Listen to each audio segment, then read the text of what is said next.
8h17. Saia do impedimento. Na Band Vale, bate-papo esportivo com Cláudio Nicolini e Antônio Carmo. Oferecimento New Clean, sempre inovando. Cervejarias Caras de Malte, Campos do Jordão. Há 10 anos produzindo a melhor cerveja do universo.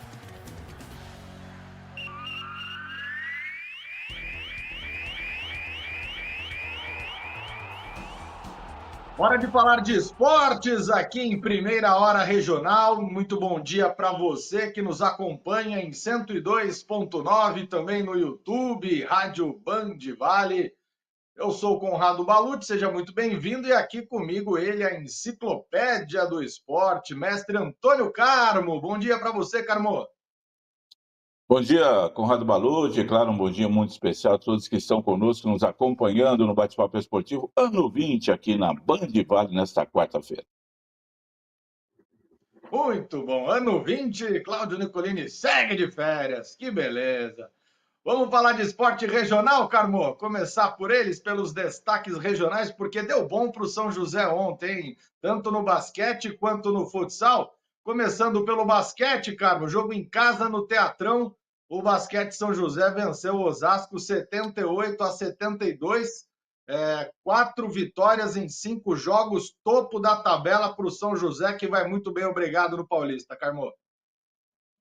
O time fez o dever de casa, né? 3 jogos em casa até agora, com 3 vitórias. Fora de casa foram 2 jogos, 1 vitória e 1 derrota. Por isso o time tem a liderança da competição. Nós tínhamos o Paulistano invicto até então, mas ele caiu também ontem. O São José divide essa primeira colocação com o próprio Paulistano, com o Franca, todos eles com 5 jogos, 4 vitórias e 1 derrota, né? Então tem São José, Paulistano, Franca, Bauru e Corinthians, os 5 melhores da competição. Só o Corinthians está invicto no campeonato até agora. O São José vai enfrentar o Pinheiros no dia 22, que é sexta-feira lá em São Paulo. Pinheiros, que é o 7º colocado.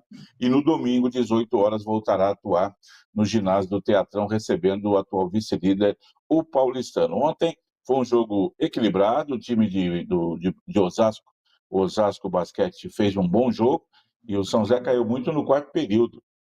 Quando tinha uma vantagem de 9 pontos, e ela foi dizimada assim, com 3 minutos, São José não tinha feito nenhum ponto, e o time do Osasco passou à frente, Conrado. Mas daí o São José recuperou-se e conseguiu chegar à sua 4ª vitória na competição. Agora a coisa vai apertar, né? Porque agora o time vai enfrentar os que estão na parte de cima da tabela. Agora tem o Paulistano, tem Bauru, tem Corinthians, tem Franca, né? São os jogos mais difíceis que o São José vai fazer. Mas cumpriu com a obrigação. Está invicto em casa, faz um bom começo de campeonato, teve uma reformulação muito grande no time e era importante vencer para ter mais tranquilidade.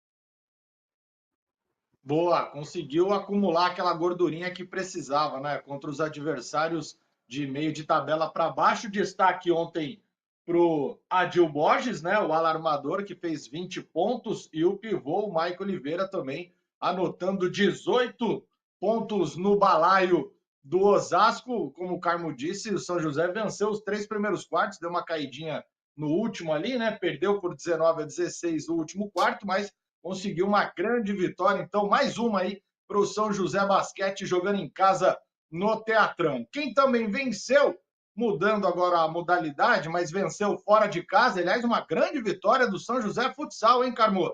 3-2 de virada. Sim. Foi a virada da virada, né? Saiu perdendo, virou, saiu ganhando, tomou a virada, depois virou de novo. 3-2 para cima do Pulo, jogando em Campinas. Grande resultado do futsal, com 2 gols do Luiz Fernando e um do Gustavo, Carmo.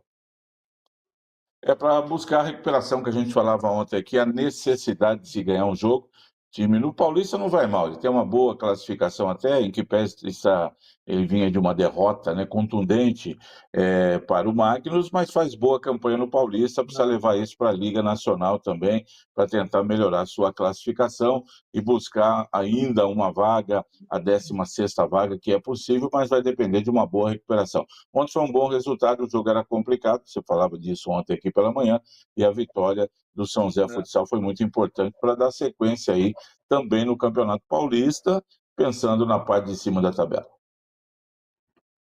Boa. Carmo, e o julgamento do São José da Águia do Vale, que vai enfrentar o São Bento, é hoje, né, Carmo? Ou foi ontem? Tinha até tinha uma expectativa que seria ontem, mas não teve nenhuma informação. Estava programado para ontem, mas ainda não teve nenhuma informação. O que a gente sabe é que haverá uma multa lá para que o São José pague, mas essa semana ainda tudo deverá ser resolvido e o estádio liberado para a presença da torcida para o jogo do dia 30, que é o que interessa aí para o São José ter a liberação do torcente no jogo do dia 30 contra o São Bento, jogo da volta das oitavas da Copa Paulista. Entre hoje e amanhã a gente tem a definição dessa determinação lá do Tribunal de Justiça da Federação. Boa, boa. Só para a gente finalizar, então, rapidinho uma informação. A gente estava falando de Paulista, né, do São José Futsal. O Pinda, né, enfrenta o NW Praia Grande. Então, o Pinda, que é outra região, que está disputando também o Campeonato Paulista de Futsal. Aí o Pinda já no meio de tabela, né, Carmão? O Pinda faz um trabalho mediano, já chegou em decisão, busca aí uma situação. O Campeonato Paulista é mais coisa. O Campeonato Paulista tem a Liga Paulista, tem outros, mas o Pinda vai em busca também de melhores resultados. Boa. Carmo, vamos falar do Nacional agora. Ontem teve Libertadores, teve o São Paulo passando um aperto no Morumbi, mas conseguiu se vingar do Atlético Nacional nos pênaltis, fez 1-0 comecinho com o André Silva, aí teve um pênalti para o Atlético Nacional, o Cardona já falou de já passou a bola para o Morelos bater, foi expulso o Cardona depois. Teve ainda um jogador a mais do time do São Paulo no final do jogo, não conseguiu marcar. E nos pênaltis, o Rafael foi gigante de novo. O Cardona foi o grande jogador do São Paulo nesses 2 jogos da competição, né? Perdeu 2 pênaltis lá no primeiro jogo e houvesse ele convertido, o time do Atlético Nacional dificilmente perderia essa classificação ontem, né? Mas ele conseguiu ser o pior aí do Atlético Nacional, perdendo os 2 pênaltis no primeiro jogo e ontem sendo expulso logo depois que o Atlético Nacional empatou o jogo, jogava melhor. Bom, foi jogo de Libertadores, né? O torcedor do São Paulo mais otimista vai por essa linha aí. Bom, não jogou bem, não. Somando os 2 jogos, o Atlético Nacional foi melhor? Foi, mas quem passou foi o São Paulo, o regulamento é assim. Foi para os pênaltis e o Rafael, que é um goleiro contestado por muitos, mas tem muitos que acham que ele é realmente um goleiro do porte para defender a meta São Paulina, né? Pegou mais um pênalti, havia pego no jogo normal lá fora de casa e ajudou o São Paulo a passar nos pênaltis. Até isso mesmo, viu, Conrado? Às vezes você não joga bem, tem uma noite meio ruim, mas o importante nesse caso é classificar-se. E o São Paulo se classificou. Está jogando o futebol que você falou, vai ser campeão da Libertadores jogando assim? Difícil, mas quem é que está jogando um futebol extraordinário? Libertadores é mais nesse porte aí mesmo, de aproveitar bem, de chegar. Ontem, quando fez 1-0 logo no comecinho do jogo, ficou a expectativa, daqui a pouco faz 2-0, já pronto, fica com uma tranquilidade maior, mas o time não evoluiu, o Atlético Nacional é um bom time, apesar de ele tinha perdido, né, todos os seus jogos como visitantes na fase de grupos da Libertadores, mas ontem empatou no Morumbi. Mas nos pênaltis, pelo menos, o São Paulo conseguiu passar, tirou o trauma aí da semana retrasada, quando foi eliminado nos pênaltis na Copa do Brasil pelo Atlético Paranaense. Passa e agora, né, espera aí talvez o jogo da revanche contra o Botafogo, se o Botafogo amanhã eliminar a LDU lá em Quito. Uma vitória de Libertadores, o São Paulo, eu diria assim. Não jogou bem, não, mas passou, precisava da classificação, aquilo que a gente comentava ontem, uma eliminação ontem seria duríssima para o São Paulo, que perderia o ano, porque só ficaria com o Campeonato Brasileiro, onde ele não faz uma grande campanha. A vitória, a classificação foi realmente uma classificação muito importante para o São Paulo seguir adiante aí, ver o que vem pela frente. Agora dá para pensar um pouco mais no Campeonato Brasileiro, porque daqui a pouco o campeonato dá uma parada, vem jogos da seleção brasileira, né, Conrado? Final de agosto, começo de setembro ali, e aí os times vão vendo o que podem fazer. Mas a classificação do São Paulo foi sofrida, mas acaba sendo merecida, porque pelo menos nos pênaltis o time conseguiu se superar. Vitória de Libertadores. Você resumiu bem, Carmo. Era vencer ou vencer, não tinha que jogar bonito, não tinha que dar show para a torcida, tinha era que vencer o jogo, se classificar, né? Tinha que se classificar a vitória Classificar. de Libertadores diante do Morumbi, que estava lotado, né? Pedro Coralha, Como meu sempre, amigo né? aí de São José, estava lá no Morumbi assistindo o jogo. Ah, Pedro Coralha, o nosso Caio, também da nossa redação, o pessoal São Paulino foi para prestigiar o tricolor, que sempre tem um público grande na Libertadores. O torcedor de São Paulo, ele aprendeu já há alguns anos a gostar da Libertadores, né? E está sempre apoiando aí. São Paulo nas quartas de final, como no ano passado, né? Quando parou no Botafogo. E um detalhe, hein, o Conrado? São Paulo não perde jogando na Libertadores desde a estreia do ano retrasado, né? No ano passado ele passou invicto, foram 8 jogos do ano passado de invencibilidade, ou perdeu no começo do ano passado, depois se recuperou, e agora ele já chega a uma marca realmente grande, esse ano está invicto, na Libertadores já são 8 jogos, o ano passado foram 10 jogos, ele perdeu na estreia, foram 9 de invencibilidade, com mais 8 agora desse ano, 17 jogos sem perder, ele foi eliminado ano passado sem perder para o Botafogo, empatou os 2 jogos, 0-0 no Rio, 1-1 em São Paulo, e aí acabou perdendo nos pênaltis. Então, é uma marca que o Palmeiras tem, o Flamengo, o Atlético Mineiro, o Boca Juniors, né? Interessante. Se o São Paulo passar para as quartas de final, ele vai para 19 jogos. Passar para a semifinal, né? Ele vai para 19 jogos e daqui a pouco ele pode ser o recordista aí em invencibilidade. Isso sem ser campeão até agora, né? Nesse período aí, porque no ano passado não foi e esse Então, ano ainda está na batalha. Interessante isso, né? muito, muito bom, interessante, está sempre chegando, é um time de chegada, né? Tem tradição, 3 títulos de Libertadores, 3 mundiais, então é um time de chegada, né? O São Paulo, quando chega, chega muito forte, diferentemente do Fortaleza, né, Carmo? Que ontem jogando na É, Argentina, 2-0 para o Vélez e tchau para o time do Fortaleza se despedindo da Libertadores, que era o que a gente dizia, era o esperado, o Fortaleza chegar até onde chegou na sim. Libertadores, né? Não era de se imaginar que fosse muito mais longe, né? O Fortaleza precisa ver daqui para diante o que vai ser da vida, né? Esse ano, a chance dele cair no Brasileirão é muito grande. Então, você pega o Fortaleza, que há 2 anos atrás aí foi vice-campeão de Copa Sul-Americana, que passou aí 2, 3, 4 anos dominando o futebol do Nordeste, ganhando Copa do Nordeste, Campeonato Cearense, esse ano perdeu Campeonato Cearense para o rival, e esse ano está péssimo para o Fortaleza, a ponto de ter trocado o técnico, o Vojvoda, que estava lá há um bom período, e foi ele o principal, me parece, mentor aí desse grande momento do Fortaleza. Então, é complicado para o time, que não é um grande time do futebol do Brasil, tornou-se grande no Nordeste, o Nordeste sempre foi grande, entrou no hall aí dos melhores do Brasil nos últimos 3, 4, agora vendo aí a dificuldade que é para se manter. Então já está fora. Foi eliminado na Copa do Brasil pelo Retrô, nos pênaltis. Agora eliminado na Libertadores pelo Vélez, tá bom, é um time de tradição, que já tem título de Libertadores, um dos grandes da Argentina, mas o Fortaleza não está bem. E agora no Brasileiro, toda a atenção do Fortaleza se volta única e exclusivamente para escapar do rebaixamento. Né? Não dá para pensar como no ano passado, quando chegou a brigar pelo título com Palmeiras e Flamengo e Botafogo no ano passado, o Fortaleza chegou a estar ali nas primeiras colocações, tanto é que se classificou direto para a Libertadores. Então precisa ver o que vai ser da vida do Fortaleza. Chegou num estágio muito alto, Conrado, que depois é difícil se manter. Aí você pega um exemplo como o São Caetano, você pode pegar o próprio Sport Recife, que já foi campeão de Copa do Brasil e depois também despencou. A gente tem alguns exemplos, né? O Fortaleza está nessa linha. Precisa ver o que vai fazer da vida agora. Só resta o Campeonato Brasileiro, onde ele vai muito mal. Inclusive, você falou do Campeonato Brasileiro, o Fortaleza que tomou 2 talagadas aí, né? De Flamengo e É. Botafogo, tomou 2-5-0, que eram resultados também que a gente não via esse Ah, Botafogo, esse não Fortaleza via. tomando, né? Do Verdade. Vojvoda, do Rogério, né?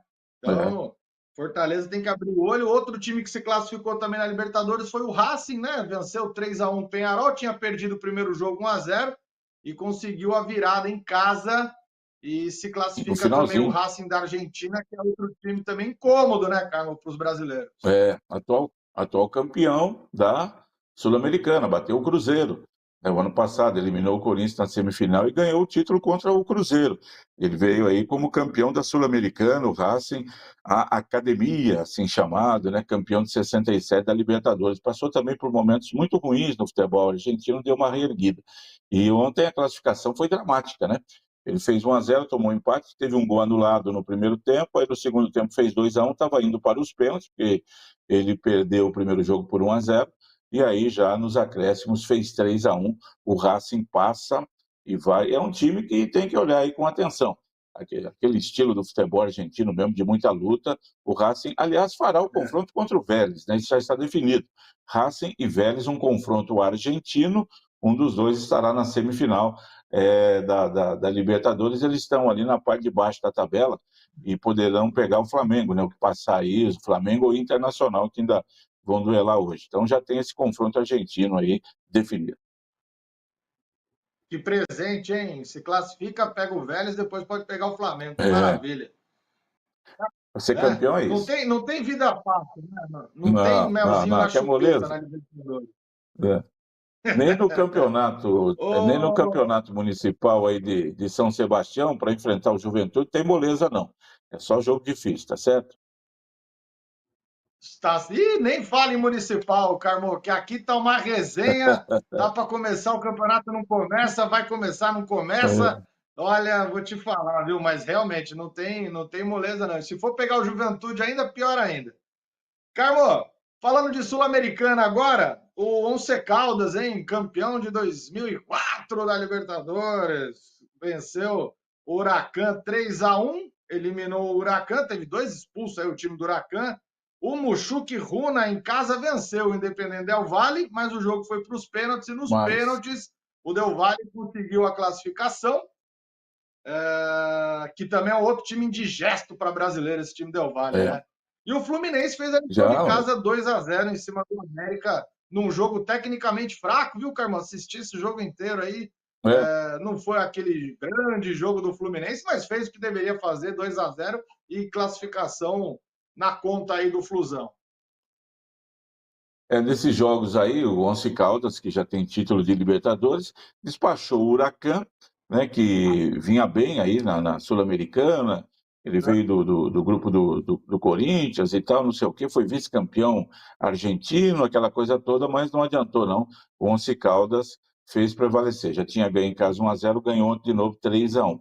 O Independente Del Valle, que você falou, ganhou nos pênaltis do rival do Equador, o Mushuc Runa, e o Del Valle já tem 2 títulos aí de Copa Sul-Americana. E o Fluminense foi protocolar, como você disse, jogo fraco, estava tranquilo, tem mais time, já tinha ganho por 2-0, era só não levar susto do América, e coroou uma noite mágica para o goleiro Fábio. 1.391 jogos o Fábio tem, agora é o recordista mundial em número de jogos, né? Com 44 anos, ele chega a esse número aí. Foi homenageado, recebeu placa, boné, tudo mais, aquela festa bonita para o Fábio, que teve uma noite bacana, não foi vazado, não tomou gol, o Fluminense ganhou e ele comemorou esse recorde mundial. Foi homenageado também pelo Cruzeiro, que foi o time onde ele mais jogou, mais de 900 jogos, né?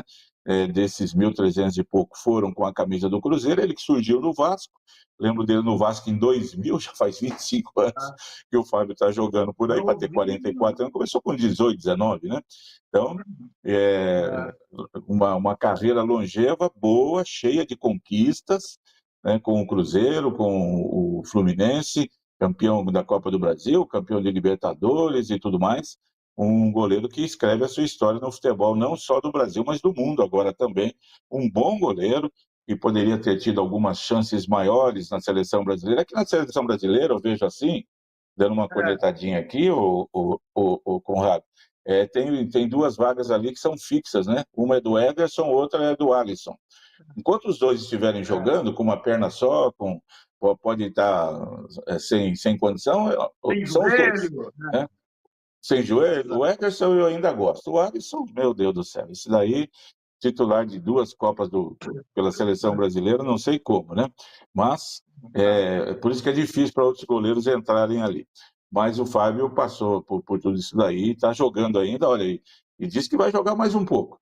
méritos para ele, parabéns, um recorde extraordinário, você jogar 1.300 e tantos jogos na carreira, espetacular. Ele com 44 anos falou que dá para bater mais uma bolinha, mais um tempinho aí. Dá. Eu concordo com você, Carmo. Eu ia te perguntar exatamente isso sobre a seleção brasileira, né? Se não faltaram oportunidades aí, se não faltou oportunidades aí para o Fábio. É, A gente que viu, né? Pô, eu sou mais novo, né, Carmo? Então eu ainda vim do Zete, Tafarel, Dida Marcos, né? Aquele trio Dida Marcos e Rogério Ceni. Aí agora com Alisson e Ederson e um terceiro goleiro aí que eles pegam, fazem um rodízio aí, né? cada Cada jogo hora é um, leva né? um. É. É doído, hein, Carlos? Você pega aí, você falou do trio, que foi da seleção, do último título em 2002, né? Marcão titular, Rogério Ceni e Dida reservas. Aí o Dida foi o titular em 2006, o Rogério Ceni e o Marcos não apareceram mais, e aí surgiu o Júlio César, 2010, 2014. Era nesse período que o Fábio poderia ter achado um espaço aí até 2018, né? No Cruzeiro. Acho que aí ele foi convocado uma vez aqui, outra vez ali, aí era o momento dele. Não foi, e aí surgiu o Alisson, pronto, né, o maior goleiro do mundo, para muita gente aí, joga no Liverpool, e aí pronto, tem que ser ele o goleiro da seleção. Agora não dá mais para o Fábio, convenhamos, já tá bom, né? Já não vai ficar pensando em seleção, não é agora também, que agora, bom, recordistas, vamos levar para a seleção, como eu falei para você, do Felipe Coutinho do Vasco, né? Estava largado. Domingo fez um grande jogo, acho que ele pode ir para a seleção, ele tem bola ainda, já pronto, já tem alguns, né, que olham um jogo só. Aliás, o Vasco joga hoje com o Juventude, lá em Caxias, jogo atrasado, hein, o Conrado, do Campeonato Brasileiro, pode mudar aí o panorama da classificação do Brasileirão. Exatamente. E a gente curioso para saber como é que vem esse Vasco, né? E a cabeça do Juventude, né? Pô, os caras acabaram de meter 6 no Santos. Será que a gente fecha a casinha, vai para cima, tentando o resultado, né, cara? O que a gente faz aqui? Uma Juventude vem de um bom resultado, empatou com o Vitória 2-2 fora de casa, e é o vice-lanterna da competição. Aliás, o terceiro, né, o antepenúltimo. O Juventude, ele tem só 15 pontos, está junto com o Fortaleza. Mesmo ganhando hoje, ele vai a 18, o Vitória, que abre o Z4, tem 19. O Vasco, o primeiro fora do Z4, também tem 19. Se o Vasco ganhar hoje, ele passa o Santos e passa o Corinthians, né, com 2 jogos a menos, aí, em relação a um jogo a menos. Em relação ao Corinthians, vai igualar o Santos em número de jogos. Então, o jogo para o Vasco hoje também é aquele jogo de afirmação, né, Conrado? Peraí, ganhou do Santos por 6-0, vai lá e toma de 2 do Juventude. Fala, então, aquele jogo contra o Santos não valeu, né? Foi uma curva anomalia. Fora aí foi por aí. Então, vamos ver se o Vasco, muitos vascaínos estão otimistas, né? Opa, agora a gente se recuperou e ninguém segura mais, o Vasco vai adiante. Hoje é um bom teste. Esse jogo perdido aí no meio do Campeonato Brasileiro, jogo atrasado hoje, que vai ser lá na fria Caxias do Sul. Boa. Por falar em jogos hoje. Antes, Carmo, a gente estava falando de goleiro. Eu tô chavecando o Roger. Lembra do Roger, ex-goleiro do São Paulo? Tá morando em Caraguá aqui, grande amigo meu. Eu tô tentando trazer o Roger da aposentadoria para jogar no meu time aqui em São Sebastião. Estamos em processo de negociação aí, viu, Carmo? Bom reforço. O Roger, que foi um dos reservas do Rogério Ceni. O Rogério Ceni não deixava ninguém jogar, né? O cara tinha que sair de São Paulo para poder jogar em outro clube. Foi o que fez o Roger aí, que depois saiu, foi rodar por aí. Então, eu não sabia que ele estava morando por aí, não. Boa sorte para ele aí. Ele mora, tá sempre com a gente. Valeu. Carmo, hoje tem Libertadores também, então Internacional e Flamengo, né, jogam no Beira-Rio, o Inter que poupou seus titulares no final de semana no jogo do Campeonato Brasileiro contra o mesmo Flamengo, como você mesmo comentou, 3-1 para o Flamengo. Então eles decidem a vaga 9h30 da noite lá no Beira-Rio, em Porto Alegre. Estudiantes e Cerro Porteño também definem a outra vaga da Libertadores. Pois é, o jogo do Inter contra o Flamengo, bom, o Estudiantes é favorito contra o Cerro Porteño. Vamos ver o que faz o time argentino lá também. Já ganhou o primeiro jogo por 1-0 fora de casa. Então tem chance hoje de passar, né? Já tem 2 argentinos aí que se classificaram e entrar mais um. Inter e Flamengo, né? Para o Inter, é aquilo que eu comentei do São Paulo ontem. O Inter ou ganha hoje do Flamengo, o ano está perdido. Já está fora da Copa do Brasil, foi eliminado pelo Fluminense. E se for eliminado pelo Flamengo, fica no Brasileiro, onde ele está ali apenas também nesse momento lutando para fugir do rebaixamento, para não ficar na parte de baixo da tabela. Não me parece ter time, apesar de ter montado um elenco forte, ganhou o Gauchão, depois de 7 anos em que o Grêmio dominou o Campeonato Gaúcho, o Inter ganhou. Mas agora é hora de mostrar aí o que pode ser feito. E tudo aquilo que aconteceu domingo, o Inter tirou o time titular de campo, o Roger falou, deixa aí, não adianta, não tem problema que o Flamengo ganhe aqui. O Inter apostou todas as suas fichas, todas, 100%, no jogo de hoje. Né? Jogou com um time mirim contra o Flamengo no domingo pelo Brasileiro, e agora, hoje, né, domingo, público pequeno, agora hoje vai lotar o Beira-Rio, e o torcedor do Inter vai ser peça importante para o Inter tentar ganhar do Flamengo. Se jogar como jogou quarta-feira passada no Maracanã, tem chance. Lá perdeu de 1-0, mas fez um bom segundo tempo, quando poderia até ter empatado o jogo. O primeiro tempo foi muito mal. Agora o Flamengo é mais time, né? Com essa vantagem de 1-0, eu já apostava no Flamengo aí nos 2 jogos, né? Para arrumar a classificação. O Flamengo hoje, para mim, tem mais time, tem mais condições, mas não está resolvido, não. É aquela velha história, o Inter faz 1-0, pronto, já está tudo igual, daí vê o que vai acontecer. O Flamengo, com esses novos reforços, ainda não deslanchou, consegue bons resultados aí, mas não está também sobrando, o Inter sabe disso. Mas hoje o jogo, para o Flamengo também, claro, é muito importante, porque ele já foi eliminado da Copa do Brasil. Se cair aí também, daí vai ter todas as chances de ganhar o Campeonato Brasileiro, porque vai ficar só nele. Mas o Flamengo quer a Libertadores, é o objetivo do Mengão, até por conta de tantos reforços que foram buscados, tanto dinheiro que foi gasto para o Flamengo este ano. Só o brasileiro ficará pequeno. O Flamengo quer realmente a Libertadores. Então, esse jogo aí tem muita importância, claro, para todo mundo. E é difícil, né, Carmo, você apostar contra esse Flamengo, né? Quando você olha qualquer confronto, Flamengo, qualquer time aqui da Flamengo entra como favorito. Não tem como, né, Você Carmo? sempre... Não, é o melhor elenco, se reforçou, não está jogando, não está sobrando. Não é aquele time quando do Jorge Jesus que entrava em campo já ganhando de 2-0. Esse não, mas é o melhor elenco, não é uma super seleção como muitos acham, eu não concordo não. Tem muitas peças falhas aí, jogadores comuns, mas trouxe reforços importantes, experientes, jogadores rodados, com bagagem europeia. Então o Flamengo tem o melhor elenco, você tem razão, pensa assim também, todo jogo que tem o Flamengo envolvido, você olha assim o Flamengo meio favorito para ganhar o jogo no futebol brasileiro e na América do Sul. Penso assim como você. E hoje ele é o favorito para mim. Agora não super favorito. E o Inter vai ter que se desdobrar para conseguir tirar o Flamengo da Libertadores aí. Mas a chance maior para mim realmente é do Flamengo.